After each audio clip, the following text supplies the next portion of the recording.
साल 2003 से कबल सदर सदाम हुसैन के इक़्तिदार के दौरान इराक में सिर्फ सुन्नियों की ही अहम हैसियत रही थी। फौज से लेकर हुकूमत तक सभी अफराद का ताल्लुक सुन्नी मसलक से था, जबकि शिया और कुर्द अफराद इम्तियाज का शिकार थे। अगरचे इराक में 51% आबादी शिया और 42% सुन्नी है, लेकिन सदाम हुसैन की वजह से समाज में शिया अफराद अक्सरियत में होने के बावजूद बेबस थे। यही वजह है कि जब अमरीका ने मार्च 2003 में इराक पर हमला किया तो सुन्नी अमरीका के खिलाफ लड़ रहे थे और शिया अमरीका के साथ थे।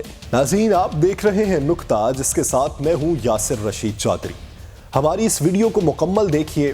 अगर पसंद आए तो सब्सक्राइब कीजिए हमारे चैनल को और बेल आइकन को दबाइए ताकि आपको लम्हा ब लम्हा ऐसी मालूमाती वीडियोस पहुंचती रहें।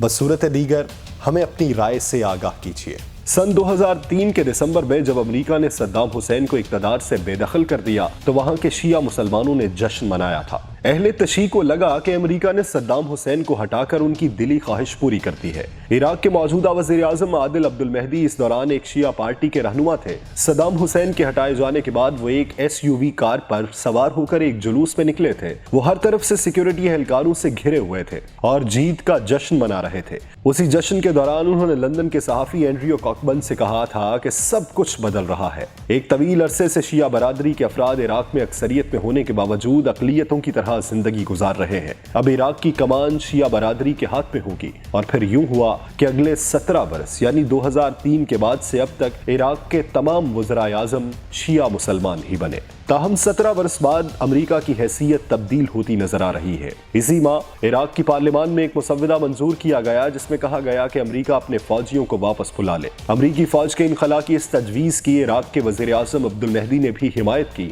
सबसे दिलचस्प बात यह है कि सुन्नी और कुर्द रुकने पार्लियामान ने इस तजवीज की मुखालिफत की, जबकि शिया मेंबरान ने हिमायत की। पार्लियामान में बहस के दौरान सुन्नी स्पीकर मोहम्मद अल हलबूसी ने शिया मेंबरान से कहा था कि वो इराक के अंदर दोबारा तशद्दुद के माहौल और टकराव के बारे में मोहतात रहे। हलबूसी ने कहा था कि अगर कोई ऐसा कदम उठाया गया तो इराक के साथ बैनुल-अक़वामी बरादरी मुआशी लेन देन बंद कर देगी। ऐसे में हम अपने अवाम की ज़रूरियात भी पूरी नहीं कर पाएंगे।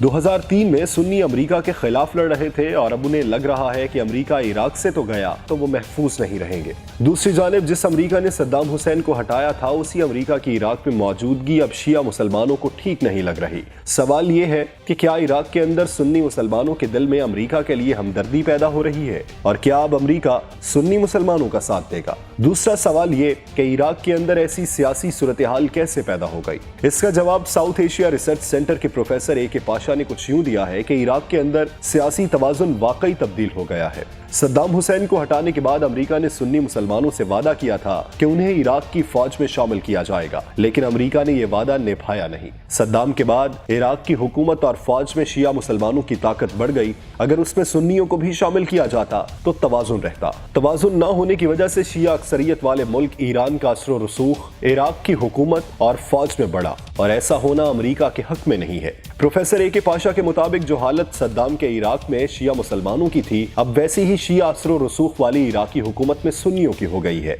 इराक की हुकूमत और फौज में कंट्रोल शिया अफराद के हाथ में है। शिमाली इराक में कुर्दों का अपना खुद मुख्तारी का इलाका है, जबकि सुन्नी सियासी तौर पर बिल्कुल यतीम हो गए हैं। इराक के अंदर सुन्नियों को महसूस होता है कि अगर अमरीकी फौज वापस चली गई तो उनके लिए मुश्किल खड़ी हो जाएगी।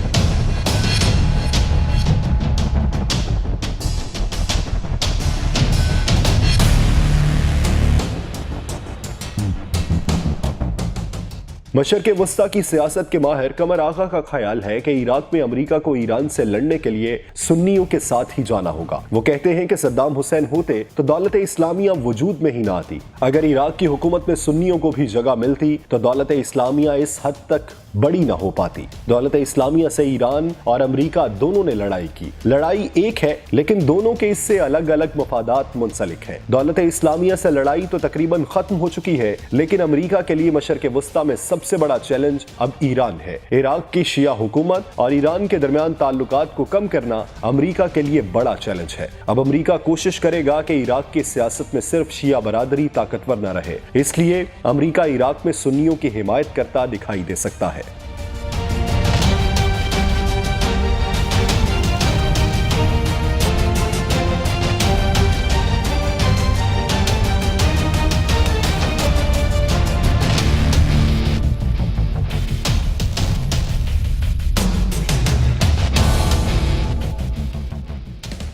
तो सोचिए कि हम मैं मुसलमान तू काफिर का नारा लगाते रहे और अगयार हम पे काबिज हो गए।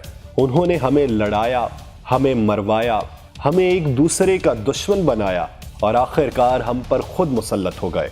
फिर एक दिन ऐसा आया कि गालिब को मगलूब बनाया, मगलूब को गालिब कर दिया। ये चक्कर कब तक चलता रहेगा? ये सिलसिला कहीं तो इख्तिताम पजीर होगा, कहीं तो हम मुत्तहिद होंगे तो किसी को जवाब दे पाएंगे।